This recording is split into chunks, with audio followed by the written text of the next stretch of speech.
புனித மத்தேயு எழுதிய பரிசுத்த நற்செய்தியில் இருந்து வாசகம். அதிகாரம் 5 இறைவார்த்தைகள் 1 தொடக்கம் 12 வரைக்கும். இயேசு மக்கள் கூட்டத்தை கண்டு மலை மீது ஏறி அமர அவருடைய சீடர் அவர் அருகே வந்தனர்.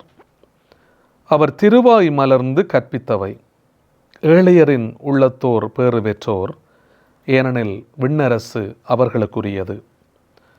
துயருருவோர் பேறு பெற்றோர், ஏனெனில் அவர்கள் ஆறுதல் பெறுவர். கனிவுடையோர் பேறு பெற்றோர், ஏனெனில் அவர்கள் நாட்டை உரிமை சொத்தாக்கிக் கொள்வர். நீதி நிலைநாட்டும் வேட்கை கொண்டோர் பேறு பெற்றோர், ஏனெனில் அவர்கள் நிறைவு பெறுவர். இரக்கமுடையோர் பேறு பெற்றோர், ஏனெனில் அவர்கள் இரக்கம் பெறுவர். தூய்மையான உள்ளத்தோர் பேறு பெற்றோர், ஏனெனில் அவர்கள் கடவுளை காண்பர். அமைதி ஏற்படுத்துவோர் பேறு பெற்றோர், ஏனெனில் அவர்கள் கடவுளின் மக்கள் என அழைக்கப்படுவர். நீதியின் பொருட்டு துன்புறுத்தப்படுவோர் பேறு பெற்றோர், ஏனெனில் விண்ணரசு அவர்களுக்குரியது. என் பொருட்டு மக்கள் உங்களை இகழ்ந்து துன்புறுத்தி உங்களை பற்றி இல்லாதவை பொல்லாதவையெல்லாம் சொல்லும்போது நீங்கள் பேறு பெற்றவர்களே. மகிழ்ந்து பேருவகை கொள்ளுங்கள், ஏனெனில் விண்ணுலகில் உங்களுக்கு கிடைக்கும் கைமாறு மிகுதியாகும். வாழ்வு தரும் இயேசு கிறிஸ்துவின் நற்செய்தி. கிறிஸ்துவே உமக்கு புகழ். இயேசுவிலே அன்புமிக்க சகோதர சகோதரிகளே, பொதுக்காலத்தினுடைய 4வது வாரத்துக்குள்ளே நாங்கள் நுழைகிறோம். இறைவார்த்தையினுடைய வல்லமையை சற்று ஆழமாக நாங்கள் பார்ப்போம். இன்றைய நாளில் அன்பானவர்களே, இந்த 1வது வாசகம் செப்பனியா நூலிலிருந்து எடுக்கப்படுகின்றது. ஏழை எளியோரை உன் நடுவிலே நான் விட்டு வைப்பேன், அவர்கள் ஆண்டவரின் பேரிலே நம்பிக்கை கொள்ளுவார்கள். ஒரு முக்கியமான பதிவை என்று செப்பனியா எங்களுக்கு சொல்லுகிறார். ஆண்டவர் நம்பிக்கை கொள்ளுகிற பிள்ளைகள் ஏழை எளிய பிள்ளைகளாக இருக்கிறார்கள். காரணம், அவர்கள் ஏழை எளியவர்களாக இருக்கிறார்கள். அவர்கள் கடவுளை நம்பிக்கை கொண்டவர்களாக இருக்கிறார்கள். அவர்கள் வேறு யாரையுமே நம்பவில்லை என்பதை இன்று தெளிவாக எங்களுக்கு தெரிகின்றது. இன்றைய நற்செய்தி வாசகம் ஒரு அழகான பகுதி அன்பானவர்களே. இந்திய நாட்டினுடைய ஒரு தலை சிறந்த தலைவர் மகாத்மா காந்தி, அவருடைய வாழ்க்கையில் நாங்கள் பார்க்குற மிக முக்கியமான விடயம், அவர் சொல்லுகிறார், ஒரு மனிதன் உன்னதமான மனிதனாக மாறுவதற்கு மலைப்பொழிவு என்கின்ற இந்த பகுதி மிக முக்கியமானது, அவசியமானது என்று சொல்லுவார். அவர் சொல்லுவார், நான் ஒரு கிறிஸ்தவன் அல்ல, நான் கிறிஸ்தவர்களையும் அதை பற்றி நான் எதுவுமே பேசவில்லை. ஆனால் கிறிஸ்துவினுடைய இந்த பொன்மொழிகள் இருக்கின்றனவே, அது வாழ்வினுடைய தத்துவமாக இருக்கின்றன என்பதை மீண்டும் மீண்டும் அவர் வலியுறுத்தி கூறுவார். அவர் சொல்லுகிற வார்த்தை மிக முக்கியமானது, உன்னதமானது, யதார்த்தமானது, உண்மையானது. காரணம் என்னவென்று சொன்னால், ஆண்டவர் இயேசுவினுடைய ஒட்டுமொத்த உன்னதமான பணிவாழ்வினுடைய மேன்மையும் அவருடைய ஒரே பிரசங்கத்துக்குள்ளே அமைந்திருந்தது. அதுதான் இந்த மத்தேயு நற்செய்தி 5ஆம் அதிகாரத்தை நாங்கள் பார்க்கிறோம். ஏழையரின் உள்ளத்தோர் பேறு பெற்றோர், ஏனெனில் விண்ணரசு அவர்களுக்கு உரியது. இந்த ஏழை உள்ளத்தோர் என்பது யார்? உள்ளத்தில் ஏழைகளாக இருப்பவர்கள். ஆனால் நாங்கள் லூக்கா நற்செய்தியை பார்க்கலாம். 6ஆம் அதிகாரத்திலே ஏழைகளை நீங்கள் பேறு பெற்றவர்கள் அப்படின்னு சொல்லி லூக்கா எங்களுக்கு சொல்லுவார். ஆனால் இன்று நாங்கள் பார்க்கிறோம் இந்த மத்தேயு நற்செய்தியிலே பார்க்கிற மிக முக்கியமான விடயம், ஏழையரின் உள்ளத்தோர் பேறு பெற்றோர் என்பதை நாங்கள் தெளிவாக பார்க்க முடியும். இங்கே 2 விடயங்கள் இருக்கின்றன. ஒன்று அக ஏழ்மை, மற்றது புற ஏழ்மை. உள்ளத்திலே ஏழ்மையாக இருப்பவர்கள், வெளியிலே ஏழ்மையாக இருப்பவர்கள். வெளியிலே ஏழையாக இருப்பவர்களை பற்றி இந்த லூக்கா தன்னுடைய நற்செய்தியிலே சொல்லுவார். செல்வர்களே உங்களுக்கு ஐயோ கேடு அப்படின்னு சொல்லுவார். ஆனால் மத்தேயு அப்படி சொல்லவில்லை. மத்தேயு சொல்லுகின்ற ஏழையரின் உள்ளத்தோர் என்று சொன்னார். அதுக்குள்ளே செல்வர்களும் அடக்கப்படுவார்கள். செல்வர்கள் உள்ளத்திலே ஏழை உள்ளம் கொண்டவர்களாக இருந்தால் அவர்கள் மற்ற மக்களுக்காக பகிர்ந்து கொடுப்பார்கள். கிறிஸ்தவத்தினுடைய மேன்மை அங்கே சங்கமிக்கின்றது, அங்கே நிறைவாக்கப்படுகிறது. காரணம், உள்ளத்திலே அவர் ஏழ்மையாக எளியவராக உள்ளத்திலே அவர் இருந்திருக்கிறார். அதனாலே அவர் மற்றவர்களுக்கு பகிர்ந்து கொடுக்கக்கூடியதாக இருந்தது. இதுதான் நாங்கள் மத்தேயு நற்செய்திக்கும் லூக்கா நற்செய்திக்கும் இடையிலான ஒரு வித்தியாசத்தை நாங்கள் பார்க்கிறோம். அங்கே செல்வர்களை உங்களுக்கு ஐயோ கேடு என்று சொல்லுவார், ஏழைகளை நீங்கள் பேறு பெற்றவர்களே அப்படின்னு சொல்லுவார். ஆனால் இங்கே அப்படி அல்ல. இங்கே மத்தேயு நற்செய்தியில் நாங்கள் பார்க்கிறோம், இவர் சொல்வார், ஏழைகளே நீங்கள் பேறு பெற்றவர்கள். இது ஒரு பெரிய பேராக தரப்படுகிறது. இந்த மலைப்பொழிவை செய்கிற போது மத்தேயு சொல்வார், அவர் திருவாய் மலர்ந்து கற்பித்தவை. அவர் தன்னுடைய சிறப்பான அந்த வல்லமை மிக்க வார்த்தைகளை தன்னுடைய மக்கள் எல்லாருக்குமே அவர் பரப்புவதைத்தான் நாங்கள் இன்று பார்க்கிறோம். இது உன்னதமான ஒரு வாழ்க்கையினுடைய தத்துவமாக, வாழ்க்கையினுடைய சிறப்பாக அமைந்திருக்கிறது. இந்த அனாமீம் அப்படின்னு சொல்லப்படுகிற ஒரு மிக முக்கியமான விடயத்தை நாங்கள் பார்க்கலாம். அனாபீம் ஜாவே அப்படின்னு சொல்லப்படுகிறது. யார் இந்த எளியோர்கள், யார் இந்த ஏழைகள்? இந்த ஏழைகள் யார் அப்படின்னு சொன்னால் அவர்கள் அனாவிம் என்று அழைக்கப்பட்டார்கள். அது இவர்களிடம் செல்வம் இருக்கவில்லை. இவர்களிடம் செல்வம் இல்லாததால் இவர்களை எவருமே மதிக்கவில்லை. மூன்றாவதாக, செல்வமோ செல்வாக்கோ இல்லாத இவர்கள் பணம் படைத்தவர்களாலே ஒடுக்கப்பட்டார்கள். நசுக்கப்பட்ட நிலையிலே இவர்கள் இருந்தபோது இவர்கள் கடவுளை மட்டுமே நம்பினார்கள். அதைத்தான் நாங்கள் முதலாவது வாசகத்திலே பார்க்கிறோம். ஏழை எளியோரை உன்னுடைய நடுவிலே நான் விட்டு வைப்பேன், அவர்கள் ஆண்டவரின் பேரிலே நம்பிக்கை கொள்ளுவார்கள். என் தாயின் கருப்பையில் பிறந்த மேனியனாய் நான் வந்தேன், மீண்டும் திரும்பி போகிற போது பிறந்த மேனியனாயே நான் போகிறேன்.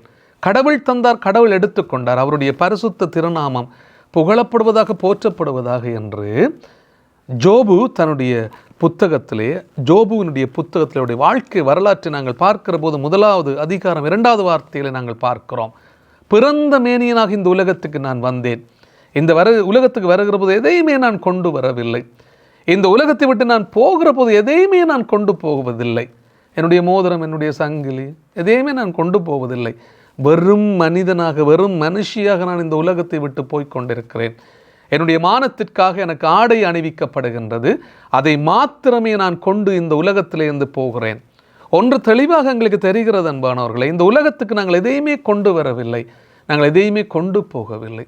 அதனாலே சொத்து சேர்க்கிறோம், பணம் சேர்க்கிறோம், பொருளோடு பெருமையோடு இருக்க வேண்டும் என்று விரும்புகிறோம், பட்டத்தோடு பதவியோடு இருக்க வேண்டும் என்று விரும்புகிறோம். இதெல்லாம் எங்களுக்கு நிரந்தரம் என்று நாங்கள் பகல் கனவு கண்டு கொண்டிருக்கிறோம். நிரந்தரம் இல்லை அன்பானவர்களே. எங்களுடைய வாழ்க்கையில் நாங்கள் எதை செய்கிறோம், அந்த வாழ்க்கையினுடைய தத்துவத்தை தான் இன்றைக்கு நாங்கள் இந்த மத்தேயு நற்செய்தியிலே பார்க்கலாம்.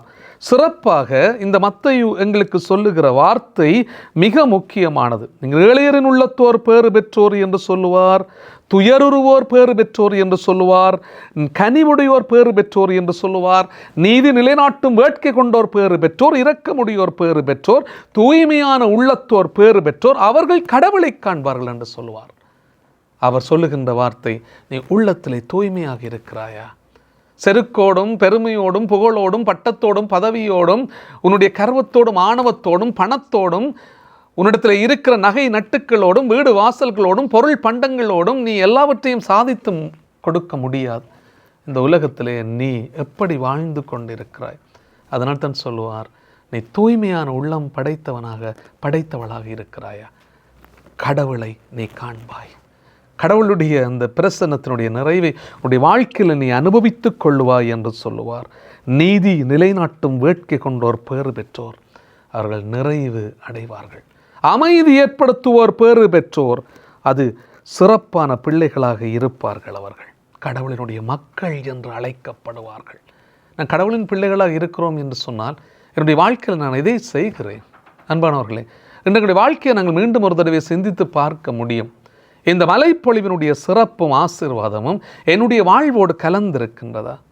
நான் இந்த உலகத்தில் எதை செல்வமாக கொண்டிருக்கிறேன்? என்னுடைய வாழ்வு ஆண்டவருக்கு ஒரு செல்வமாக மாற்றப்பட வேண்டும் என்று சொன்னால் என்னுடைய வாழ்க்கையில் நான் எதை பின்பற்றுகிறேன்? இயேசு கிறிஸ்து என்கின்ற செல்வத்தை எனதாக்கிக் கொள்வதற்காக நான் எல்லாவற்றையும் குப்பை என்று கருதுகிறேன் என்று புனித பவுல் சொல்வார். பிலிப்பியருக்கு எழுதிய திருமுகம் 3ஆம் அதிகாரம் 8வது வாக்கியத்திலே மிகவும் முக்கியமாக அவர் சொல்வார், அவர் செல்வராயிருந்தோம் எங்களுக்காக ஏழையானார் என்று சொல்லி 2 கொரிந்தியர் புத்தகம் 8ஆம் அதிகாரத்திலே நாங்கள் பார்க்கிறோம். சிறப்பான ஒரு விடயம். அதைத்தான் அன்பானவர்களை நாங்கள் லூக்கா நற்செய்தி 9ஆம் அதிகாரத்திலே பார்க்கலாம். நரிகளுக்கு பதுங்கு குழிகளும் வானத்து பறவைகளுக்கு கூடுகளும் உண்டு, ஆனால் மானிட மகனுக்கோ தலை சாய்க்க கூட இடமில்லை என்று சொல்லுவார். இந்த மானிட மகன் எவ்வளவு செல்வம் படைத்தவராக இருந்திருக்க வேண்டும். ஏழ்மையாக மாட்டுத் தொழுவத்திலே அவர் பிறக்கிறார். பெரிய மாட மாளிகையிலே கூட கோபுரத்திலே பிறக்க வேண்டியவர், பெரிய பஞ்சுமெத்தியிலே பிறக்க வேண்டியவர். அவரை கொண்டு வந்து துணிகளில் பொதிந்து தீவன தொட்டியிலே கிடத்தினார்களாம். ஏழ்மை எளிமையாக தன்னுடைய வாழ்க்கையை தொடங்குகிறார் ஆண்டவர். ஏனென்றால் இந்த ஏழைகள் எளிய உள்ளத்தவரினுடைய இந்த சிறப்பை ஆண்டவர் தன்னுடைய வாழ்க்கையிலே அனுபவிக்கின்றார். அவ்வளவு அவர் தன்னை தியாகமாக கொடுக்கிறார். இறுதியிலே அவர் இறந்த போது அவருடைய பேரில் எந்த கல்லறையும் இருக்கவில்லை. யாருடைய ஒரு கல்லறையில் தான் அவரை அடக்கம் செய்கிறார் என்று பார்க்கிறோம். இந்த உலகத்திலே எதுவுமே நிரந்தரம் இல்லை என்பதற்கு ஆண்டவர் சொல்லுகின்ற வழியும் வாழ்வும் அதுதான் அன்பானவர்களே.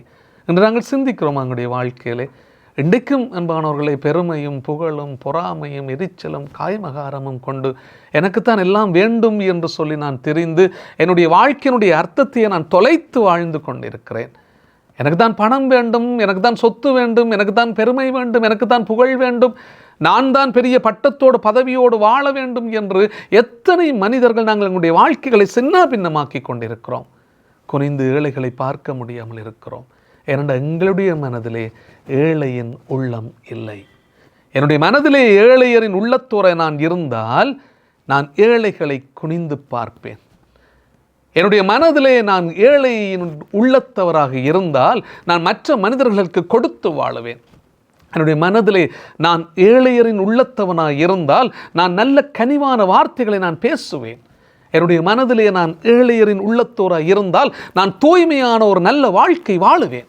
என்னுடைய மனதிலே நான் ஏழ்மையாக எளிமையாக சிறப்பாக இருந்தால் நான் மற்ற மனிதர்களுக்கு அமைதியை கொடுப்பவனாக மாறுவேன். தான் கிறிஸ்தவம். இந்த கிறிஸ்தவத்தினுடைய மேன்மை பல நேரங்களில் நாங்கள் புரிந்து கொள்வதில்லை அன்பானவர்களே. இன்றைக்கு நாங்கள் சிந்திப்போம், எப்படி என்னுடைய வாழ்க்கையிலே நான் வாழ்ந்து கொண்டிருக்கிறேன், என்னுடைய வாழ்க்கை எப்படிப்பட்டதாக இருக்கிறது. ஆகவே இன்றைக்கு நாங்கள் சிந்திப்போம். இந்த மத்தேயு நற்செய்தி மிகவும் முக்கியமானது.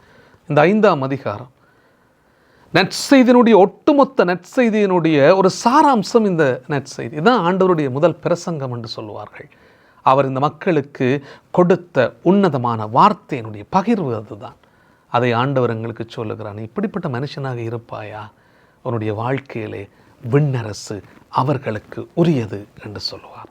இறுதியாக ஆண்டவர் சொல்லுகிறார், அன்பானவர்களே, உங்களை பற்றி இல்லாதவைகள் பொல்லாதவைகள் எல்லாம் சொல்லுகின்ற போது, நீ ஒரு நன்மையை செய்கின்ற போது, நீ உண்மையாக செய்கிற போது மக்கள் உன்னை தூற்றுவார்கள், உன்னை பேசுவார்கள், உன்னை பற்றி இல்லாதவைகள் பொல்லாதவைகள் கதைப்பார்கள். நீ மற்ற மனிதர்களை தேடி அவர்களுக்கு உதவி செய்கிற போது பலர் உன்னை பார்த்து நகைப்பார்கள்.